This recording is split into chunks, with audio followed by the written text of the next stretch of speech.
My name is Mary Fahy, and I've been a Sister of Mercy for 55 years. Still can't believe that, but it's true. And I went to school to the Sisters of Mercy and certainly saw mercy in action there. And in later years, when I belonged to sodalities and so forth, and would go to meetings at the convent, you know, you could always hear such laughter in the background that let me know that they were really enjoying being who they were. And because I wanted to be of service, I think it was really that fourth vow, not that I was particularly drawn to vows as such, but that idea of service. And I knew that with my own personality being what it was, I would need to be with other people who would draw me out and help me and walk with me along the way. And then for the last 20 years, I've been doing two things. I've been doing spiritual direction retreat work. I'm also involved in energy work and energy healing.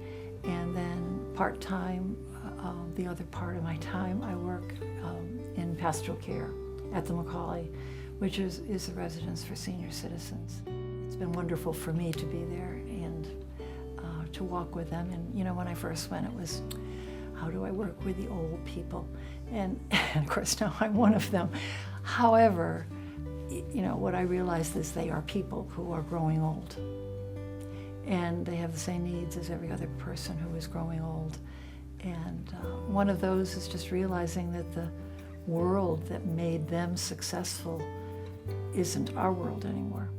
One of my more memorable moments was, well, first of all, when I first came, one of the first people I met was a little woman, and she came up to me, you know, with a lot of bravado and said, "I'm Jewish, I'm obnoxious, and you're not going to like me."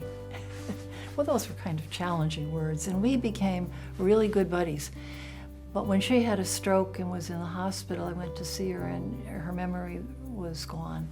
And I said, "Do you know who I am?" And she said, "I can't remember your name, but I know you're somebody who loves me." You know, that's what matters. That's what matters. Or people have said to me, "Your ministry is in the corridor, isn't it?"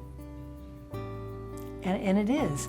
You know, people, it's not a matter of people making appointments. A lot of times, if the door is open, they come in.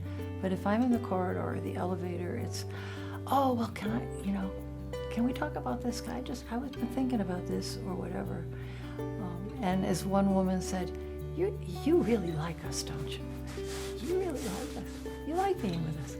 I absolutely love being with you. It's the gift we give, and people don't often get that gift, to have somebody listen to their story. And I do a program once a month on Saturday called Let's Talk About Saging. And it started out being Let's Talk About Aging. People didn't like that title.